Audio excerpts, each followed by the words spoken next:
Tu veilleras sur mes parvis. Yes. Et je te donnerai des guides parmi ceux qui se tiennent ici. Et maintenant, écoute, Josué, toi le grand prêtre, et tes collègues qui se tiennent devant toi, Yes. car vous êtes des hommes qui servaient de préfiguration. En effet, je ferai venir mon serviteur, qui est appelé le germe. Voici que je pose une pierre devant Josué. Sur cette pierre unique, il y a 7 yeux. J'y graverai moi-même son inscription. Le Seigneur des armées célestes le déclare. En un seul jour, j'ôterai le poids de la faute que porte ce pays. En ce jour-là, le Seigneur des armées célestes le déclare. Vous vous inviterez les uns les autres sous la vigne et sous le figuier. Yes. Amen. Est-ce qu'on peut lire un autre livre, s'il vous plaît? Apocalypse chapitre 12. Je viens de me rendre compte que j'ai trouvé comment voir ma Bible en français. Voilà. Apocalypse 12, s'il vous plaît, à partir du verset 7. Est-ce qu'on peut lire ensemble? Vous y êtes? Voilà. Apocalypse 12, verset 7. 1, 2, 3, go. Alors une bataille s'engagea dans le ciel. Michel et ses anges combattirent contre le dragon, et celui-ci les combattit avec ses anges. Mais le dragon ne remporta pas la victoire. Je crois qu'une personne allait dire amen déjà. Mais le dragon ne remporta pas la victoire, et lui et ses anges ne purent maintenir leur position au ciel. Il fut précipité, le grand dragon, le serpent ancien, qu'on appelle le diable, et celui qui égare le monde entier. Il fut précipité sur la terre, et ses anges furent précipités avec lui. Je lis le verset 10. Puis j'entendis dans le ciel une voix puissante qui disait: maintenant le temps du salut est arrivé. Je répète, maintenant le temps du salut est arrivé. Je répète, maintenant le temps du salut est arrivé. Maintenant notre Dieu a manifesté sa puissance. Tu ne m'as pas donné un amen qui me convainc. Il a instauré son royaume. Donne-moi un amen très fort. Maintenant son Messie a pris l'autorité en main. Car l'accusateur de nos frères, celui qui jour et nuit les a accusés devant Dieu, a été jeté hors du ciel. Verset 11. Mais eux, ils l'ont vaincu grâce au sacrifice de l'agneau et grâce au témoignage qu'ils ont rendu pour lui, car ils n'ont pas aimé leur vie jusqu'à redouter de mourir. On va clôturer avec le verset 12. Réjouis-toi donc au ciel, et vous qui habitez au ciel, réjouissez-vous. Mais malheur à la terre et à la mer, le diable est descendu vers vous, rempli de rage et de colère, car il sait qu'il lui reste très peu de temps. Amen. Voilà. Ne vous fatiguez pas. Est-ce qu'on peut maintenant prier et commencer l'enseignement? Alléluia. Père de grâce, je viens devant toi. Je m'humilie devant ton saint trône. Je prie ce soir que tu puisses oindre ma tête et remplir ma bouche. Utilise-moi comme un simple instrument entre tes saintes mains. Seigneur, je me tiens devant ton peuple, afin que tu puisses m'accorder la grâce de partager ta pensée et ta parole. Père, qu'au-delà des mots qui sortiront de ma bouche, que ton peuple saisisse l'esprit derrière ton message. Et que le nom de Jésus-Christ seul soit honoré et glorifié. Avec le Saint-Esprit, nous t'avons ainsi prié et nous disons ensemble Amen, Amen, Amen. Mettez-vous, je vous en prie.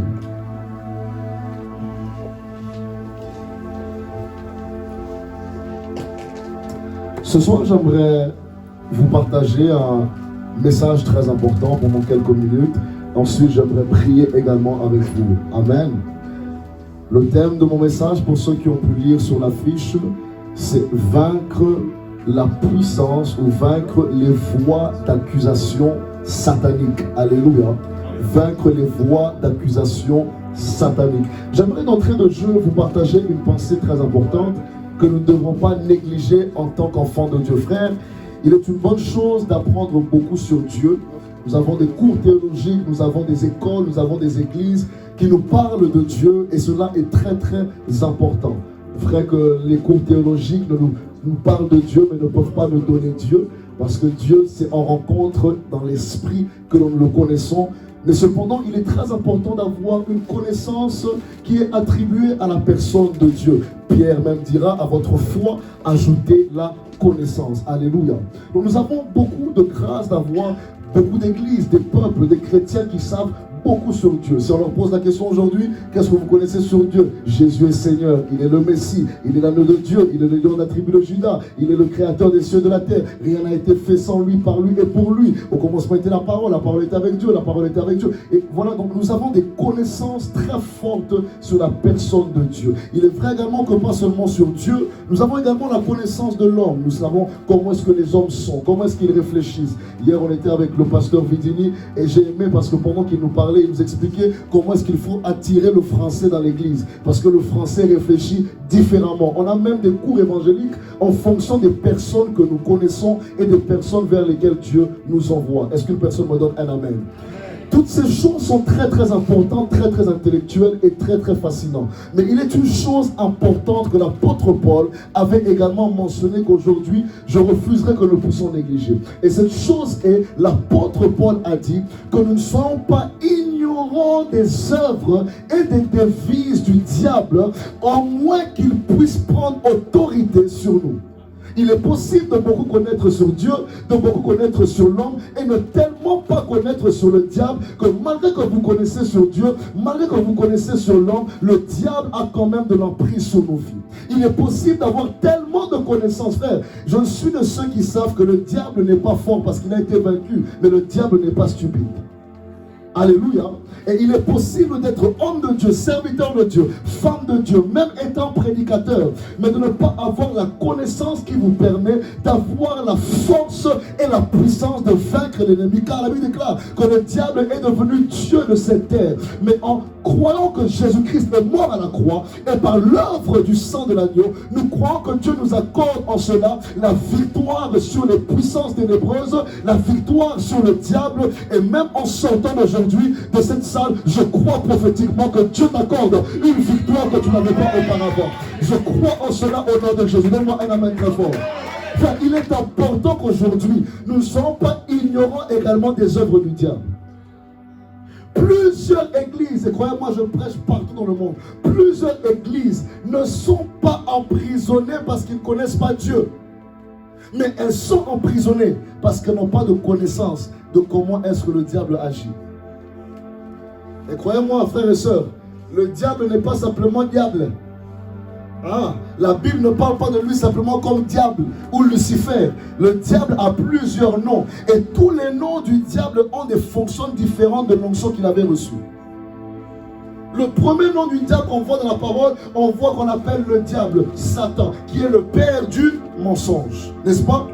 D'autres personnes le connaissent comme Lucifer. Croyez-moi que même s'il a été chassé, merci fils, même s'il a été chassé du ciel, Lucifer n'est jamais... la fonction de Lucifer n'a jamais été ôtée, parce que lorsque Dieu donne un don, il ne reprend pas le don. Alléluia. Malgré qu'il a quitté le ciel, Lucifer est une dimension d'onction dans laquelle il est capable d'utiliser des hommes et de les oindre d'une grâce d'influence et d'impact. C'est ce qu'on appelle en hébreu l'onction Mimshak. C'est l'onction que Lucifer avait, de pouvoir être influence, d'avoir de l'influence, excusez-moi, et de pouvoir attirer les gens. C'est une des grâces qu'il avait. Mais parmi les autres noms que Satan également détient, c'est le nom de l'accusateur des frères. C'est un livre que nous écrivons sur comprendre l'accusateur des frères. Est-ce qu'une personne me donne un amen? Est-ce que maintenant je peux vous enseigner la parole? Dis à ton voisin, Satan n'est pas que Satan. Le diable n'est pas que le diable, mais il est aussi un accusateur. Je vais vous aider. Oui. Je sais que le diable n'est pas content de ce que je vais enseigner. Je le sais. Parce que plusieurs personnes, avant d'avoir des délivrances, de crier ici et que les démons parlent, vous aurez d'abord des délivrances mentales. La délivrance de l'âme, la délivrance du cœur et la délivrance de l'esprit. Cette personne m'a donné un amen. Frère, la Bible déclare que Dieu nous sanctifie corps, âme et Dieu a aussi le cœur sur ton âme et ton corps. Alléluia. Dieu n'est pas focalisé sur ton esprit. D'ailleurs même, la raison pour laquelle Dieu ne t'utilise pas comme il faut, c'est à cause de ton âme et c'est à cause de ton corps. Et c'est également à cause de ta pensée. Alléluia. Écoutez avec moi. La Bible déclare, j'ai tellement prêché ce message que je le connais. La Bible déclare, dans le livre d'Apocalypse, qu'il y a eu une guerre qui s'est passée où? Où ça? Donc vous comprenez avec moi que la terre n'est pas le seul lieu où il y a eu des guerres. Mais cette guerre n'est pas la première guerre, parce que théologiquement parlant, pour ceux qui ont fait la théologie comme moi, vous allez comprendre que l'enseignement ici d'Apocalypse chapitre 12 n'est pas une guerre qui s'est déjà passée. C'est une guerre qui se passera. Vous êtes avec moi? Dans la dimension de l'eschatologie, ça c'est une guerre qui arrivera. Parce que lorsque Dieu a chassé, dirais-je même, lorsque Michael a chassé Satan du ciel, lorsque Satan est descendu sur la terre avec un tiers des anges, la Bible a dit que Satan est arrivé sur la terre, mais n'a pas dit que Satan a quitté tout le ciel. Parce que le ciel a plusieurs dimensions. Et parmi les dimensions du ciel, le second ciel est la dimension où jusqu'à présent Satan a encore de l'influence. Si cela n'était pas le cas, comment est-ce que l'ange de Perse pouvait bloquer l'ange de Daniel? Parce qu'il y avait encore une influence satanique, pas seulement dans le premier cieux. Le premier cieux, c'est ce que nous voyons, les nuages, le soleil, ça c'est le premier cieux. Mais après ce premier ciel, il y a un deuxième ciel. Et c'est dans ce deuxième ciel que jusqu'à présent, Satan a de l'influence. Éphésiens chapitre 2 déclare ceci, que lorsque vous étiez encore pécheurs, vous étiez influencés par qui? Par l'esprit qui contrôle les cieux. Et quel était cet esprit-là? Il fait partie des principautés que Satan a pris avec lui lorsqu'ils ont quitté quoi? Le ciel, qui est le troisième ciel, là où Dieu lui-même habite, ou dirais-je lui-même, et les anges se manifestent. Amen. Est-ce que vous êtes avec moi? Donc nous comprenons ensemble qu'il y avait une guerre qui s'était passée au préalable, qui est la première raison pour laquelle Satan est tombé. Donc la guerre de comment est-ce que Satan a quitté le ciel n'a jamais été expliqué. On n'a jamais eu un verset particulier qui nous a expliqué comment est-ce que Satan a été chassé. Mais ce que nous savons, c'est qu'il y a un verset qui nous prouve que Satan sera définitivement chassé du deuxième ciel et du troisième ciel dans ce verset de l'Apocalypse chapitre 12. Je t'annonce que Satan ne régnera pas toujours. Tu ne m'as pas donné un bon amen. Je t'annonce que même l'influence satanique est sur les nations de la terre. La Bible déclare, les ténèbres ne régneront pas toujours. Si ce verset se fera au son, si Satan peut être chassé du ciel, c'est que Satan peut être chassé de ta famille. Tu ne m'as pas donné un amen qui me permet d'avancer. Si Satan peut quitter le ciel, c'est qu'aujourd'hui il peut quitter ta maison, il peut quitter ta famille, il peut quitter tes frères. Et je t'annonce comme un prophète, ce soir est le dernier jour où Satan aura de l'influence sur toi et ta maison et ta famille. Pendant que tu me donnes un amen, Dieu t'accorde la victoire. Ah, si tu le crois, dis yes.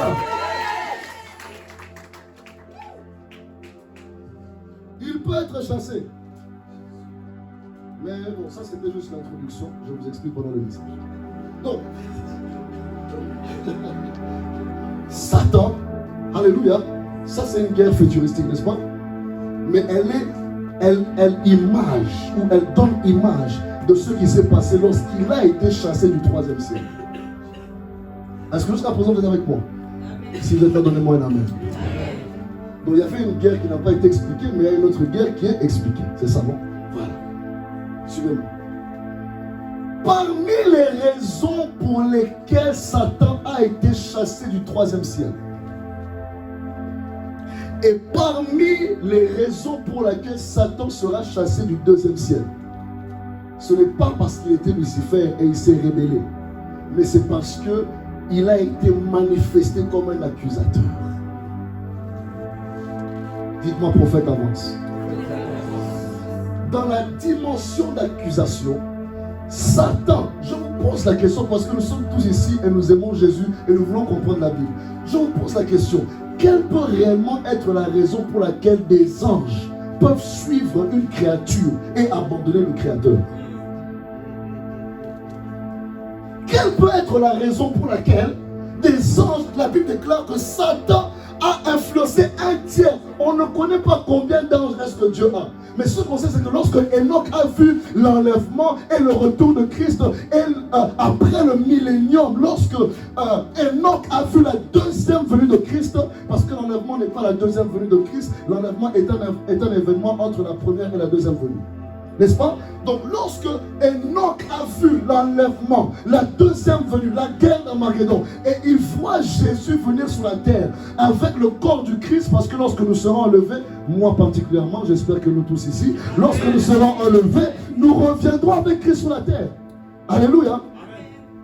Alors, Enoch a vu toutes ces images. Et la Bible déclare que Enoch n'a pas su numériquement expliquer combien d'anges est-ce qu'il a vu. Il a simplement dit, j'ai vu le Seigneur et des myriades, et myriades, et des myriades d'anges. Donc il n'y a pas un nombre qui peut quantifier le nombre d'anges qui existent. Cependant, la Bible déclare, parmi ces myriades, Satan a pris un tiers. Oh! Et c'est incroyable de voir, frères et sœurs, qu'il y a plus d'esprits sur la terre que des hommes. Et ces esprits viennent d'où? Frère, ils viennent du même lieu où Satan a pu prendre un tiers. Si nous sommes 7 milliards d'hommes, cela veut dire que Satan a pu prendre plus de 7 milliards d'anges. Jusqu'à présent, est-ce que vous êtes avec moi?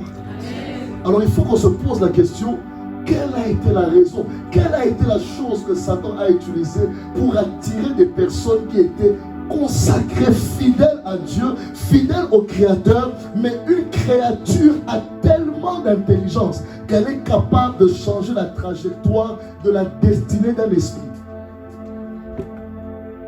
Si un ange peut être corrompu, à combien plus forte raison un homme?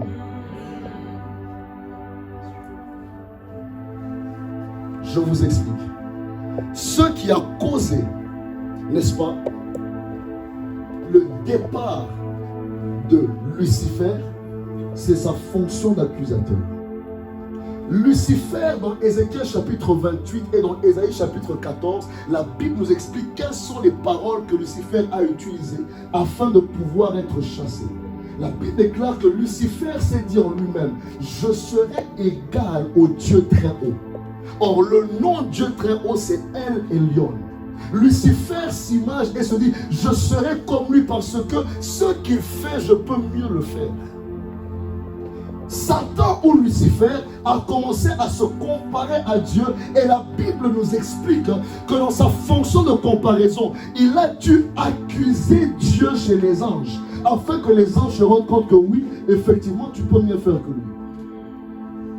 Et il a tellement arrangé l'accusation. Est-ce que vous arrivez à croire avec moi, mes frères et sœurs? Quand j'ai lu ça, j'étais choqué. Comment est-ce que le diable peut arriver à challenger l'intégrité du Dieu très haut, l'intégrité du Dieu créateur, l'intégrité de Elohim, l'intégrité de El Elyon a été challengée par la personne de l'accusateur.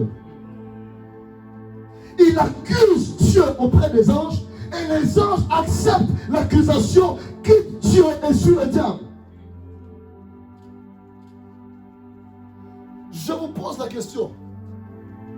Si vous croyez que les anges peuvent quitter les hommes, ou dirais-je, peuvent quitter Dieu, imaginez-vous un peu si maintenant l'accusateur vient vers les hommes.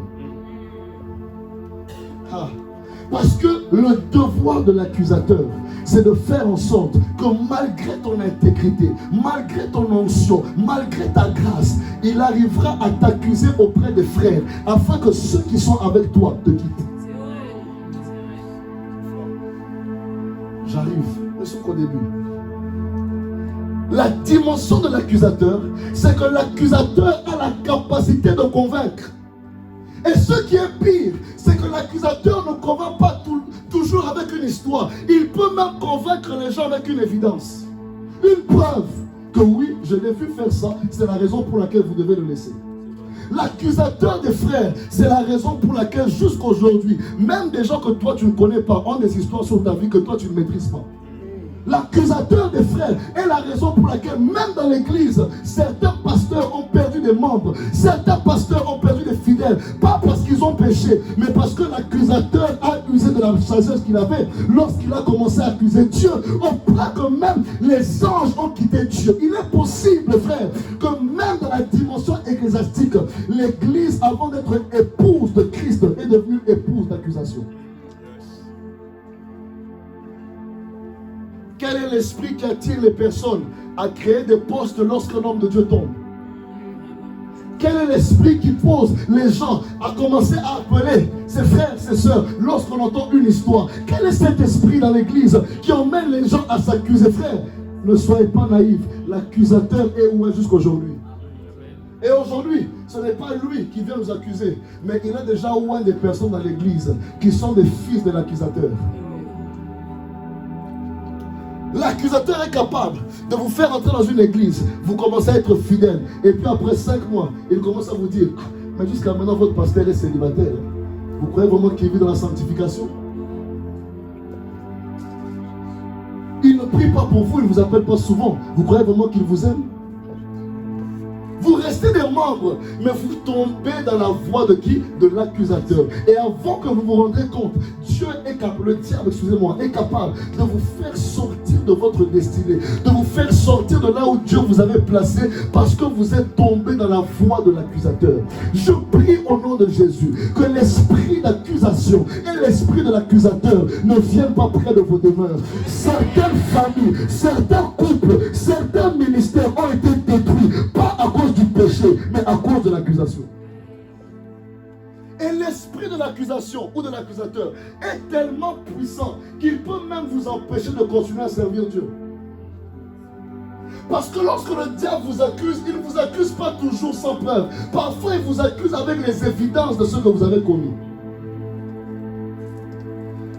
La plus grande voie à surmonter lorsque Dieu vous appelle au ministère, ce n'est pas la voie des hommes, c'est la voie de l'accusateur. Parce que l'accusateur sera celui qui vous dira comment est-ce que toi tu peux toucher un micro après ce que toi tu as fait. Est-ce que je parle à quelqu'un? Bon, peut-être vous êtes trop saint. Hein? Oui, parce que nous aux États-Unis, quand on prêche ça, les gens comprennent. Oui. Vous êtes, non, vous marchez dans la sanctification. Je vous aime, que Dieu vous bénisse. Moi, je parle à ces personnes ici que jusqu'à présent sont tourmentées par rapport à leur passé. Sont tourmentées par rapport aux choses qu'elles ont commises même hier. Sont tourmentées par les réalités. Et ce que j'aime avec l'œuvre de la croix, c'est que lorsque Jésus est mort, Jésus n'est pas mort que pour notre péché. Vous savez pourquoi Jésus est mort? Il y a 3 raisons théologiquement pourquoi Jésus est mort. Numéro 1, Jésus est mort pour nos péchés. Deuxièmement, Jésus est mort pour nos transgressions. Troisièmement, Jésus est mort pour nos iniquités. Ça, c'est 3 dimensions différentes d'une vie en dehors de la parole. Numéro 1, le péché, c'est vouloir faire une chose mais manquer la capacité de faire cela. Numéro 2, la transgression, c'est briser la loi consciemment. Mais l'iniquité, c'est vivre constamment dans ce péché. Donc imaginez-vous que lorsque Jésus est mort à la croix, il n'est pas simplement mort parce que tu commettras une erreur. Il est même mort à la dimension où si ta vie commence à prendre l'image de ton erreur, Jésus peut encore te restaurer. Il est même mort à la dimension, je ne sais pas à qui je parle. Il est mort au point où même si ta vie se retrouve comme cela, il peut encore te relever. Je veux dire à une personne qui m'entend ce soir, la restauration est plus que possible en Christ. Là où l'onction est passée, l'onction peut repasser. Tu n'as pas entendu ce que j'ai dit. Et Dieu est capable de te libérer de ce péché. Dieu est capable de te libérer de ce mal. Dieu est capable de te libérer de cette iniquité. Si tu mets ta foi en Christ, il peut te restaurer. Une personne me donne un amen très fort. Il n'est pas mort que pour les péchés. Il est mort également pour l'iniquité. Mais voici comment est-ce que l'accusateur travaille. Est-ce que je peux avancer dans le message? Amen. Si tu es béni, donne-moi l'amen. Amen. L'accusateur, ma fille, travaillera comme ceci. Il y a 3 dimensions où l'accusateur prend contrôle des croyants. Frère, je suivais la prédication de l'archibishop Duncan Williams du Ghana. C'est par ce message que son âme a été délivrée après son divorce. J'ai suivi des personnes comme Doug Mills, où Ils vous expliqueront que la voix qui tourmente les prédicateurs le plus, ce n'est pas la voix du peuple. C'est la voix intérieure qui leur rappelle pourquoi est-ce qu'eux ne peuvent pas faire ce qu'ils font. Il y a des gens ici, c'est à cause d'un seul avortement qu'elles ne peuvent plus jamais croire que Dieu peut les oindre. C'est à cause d'une seule erreur qu'elles ont commise qu'elles croient que c'est impossible que Dieu puisse mettre sa main sur cette personne. D'autres personnes, même c'est parce qu'elles ont eu un enfant avant le mariage. Et ça décourageait même elles savent qu'elles ont été appelées. Mais le problème, c'est que la voix de l'accusateur est devenue plus forte que la voix de Dieu. C'est la raison pour laquelle, lorsque Dieu revient dans le jardin d'Éden, il pose la question à Adam. Il dit à Adam, Adam, depuis tout ce temps tu étais nu, il n'y avait aucun problème. Mais qui t'a dit? Depuis tout ce temps, tu servais Dieu. Maintenant que tu es tombé, qui t'a dit que tu ne peux plus servir? Le problème n'est pas ce qu'on n'a pas fait. Le problème, c'est la voix qu'on entend.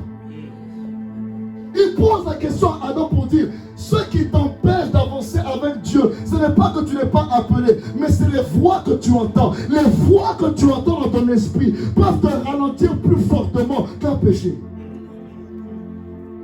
Qui t'a dit? Quelle voix est-ce que tu as entendue?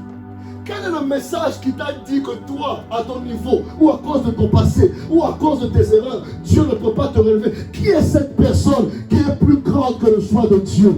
Qui est cette personne qui est plus forte que le choix de Dieu? Qui est plus grand que ce que Dieu a choisi? Frère, même si un homme est rejeté par le monde, être accepté par Dieu, c'est la majorité.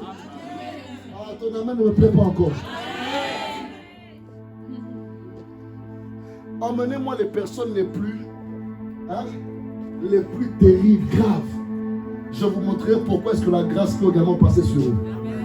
Amen. Parce que Dieu ne respecte pas les hommes. Oui. Dieu respecte son choix. Yes. Oh my God. Yes. Et le passé d'une personne ne détermine jamais son futur en Christ. Oh, tu ne m'as pas donné un amen. Une fois en Christ, frère, l'accusateur est tellement influent. J'ai prêché ce message à Miami, en Floride. Lorsque j'étais, ça fait combien de semaines? 2 semaines pratiquement, j'étais à Miami. Et j'ai prêché ce message, je voyais des gens pleurer dans la salle parce qu'ils se rendaient compte que tout ce qu'elles ont eu à entendre, ce sont les voix d'accusation. Les voix d'accusation sont les voix qui vont dire à d'autres personnes ce que toi tu as fait en secret. Les voix d'accusation sont les voix où toi tu viens te confier à quelqu'un, mais il utilise ton histoire afin de te détruire. C'est une voix d'accusation, frère. Et il est possible de prier afin que toutes les voix d'accusation dans ta vie puissent se taire au nom de Jésus. Je t'annonce en tant que prophète ce soir, même si le diable a des preuves que tu es tombé, même s'il y a une personne qui est enceinte d'un dossier de ta vie, à partir d'aujourd'hui, cette personne fera une fausse couche. Tu ne m'as pas donné un amen. Je t'annonce que Dieu te protégera. Oh, je t'annonce que Dieu te gardera. Je t'annonce que Dieu verra sur toi. Ton amen m'empêche d'avancer là. Je dis que Dieu gardera ta réputation. Dieu gardera ton nom. Tu ne m'as pas donné un amen. Dieu est capable de te protéger. Qu'il y ait des preuves, qu'il n'y ait pas de preuves. Tout plan du diable contre ta vie et ta destinée, ce soir a échoué au nom de Jésus-Christ. Il est possible qu'il y ait des preuves. Tu portes même l'enfant que tu as eu avant le mariage. Et tout le monde te regarde. Il dit, c'est toi qui vas nous prêcher la sanctification. Il peut même avoir des preuves que c'est toi qu'on a trouvé en flagrant délit. Et Jésus posera la question lorsque cette femme est en train de pleurer devant lui. Il dit, qui parmi vous n'a jamais péché en voie une première pierre? Parce que c'est ça l'esprit d'accusation. C'est faire croire aux chrétiens que Dieu leur juge à cause de leur passé. Il y a des personnes qui sont devenues même confortables avec ça. Ah, c'est que j'ai vis à cause de mes égards. C'est Dieu qui m'a frappé. C'est un jugement divin. Non, les choses par lesquelles je passe maintenant, c'est normal. Oui. Non, c'est normal. C'est Dieu. Ils n'ont même pas consulté le Saint-Esprit. L'accusateur les a tellement rendus coupables ne croyez même pas que Dieu est capable de rester. Frère, je vais vous montrer la Bible ce soir. Toute la Bible est composée des hommes plus faibles que vous. Regardez vos amens, comment vous êtes. L'accusateur est tellement fort, frère, qu'il vous a fait croire que Dieu est l'auteur de la culpabilité. Hein? Est-ce que je peux vous enseigner la parole? Le Saint-Esprit convainc. Il ne donne pas la culpabilité. La conviction t'emmène à la repentance. Après la repentance, toute culpabilité ne vient pas de Dieu. Les personnes qui demandent pardon, mais qui n'ont pas confiance que Dieu les a pardonnés, sont des personnes qui vivent sous l'oppression de l'accusation. Parce que c'est l'accusateur qui te fera croire que dans le type de péché que toi tu as commis, tu dois entrer en retraite. Les choses que toi tu as commis, non, il faut gêner pour que Dieu te pardonne pas s'il ne gêne pas. Il y a des personnes qui ils ont l'impression que le pardon de Dieu est attaché à la torture qu'il se donne. Et ils vivent dans un monde où ils croient que Dieu châtie tellement que même lorsque j'ai demandé pardon, il ne m'a pas encore pardonné. Et je dois passer d'abord par un temps de jeûne par terre. Et quand je dormirai pendant 7 jours par terre et que ma colonne vertébrale me fera mal, c'est là que Dieu aura tellement de miséricorde sur moi.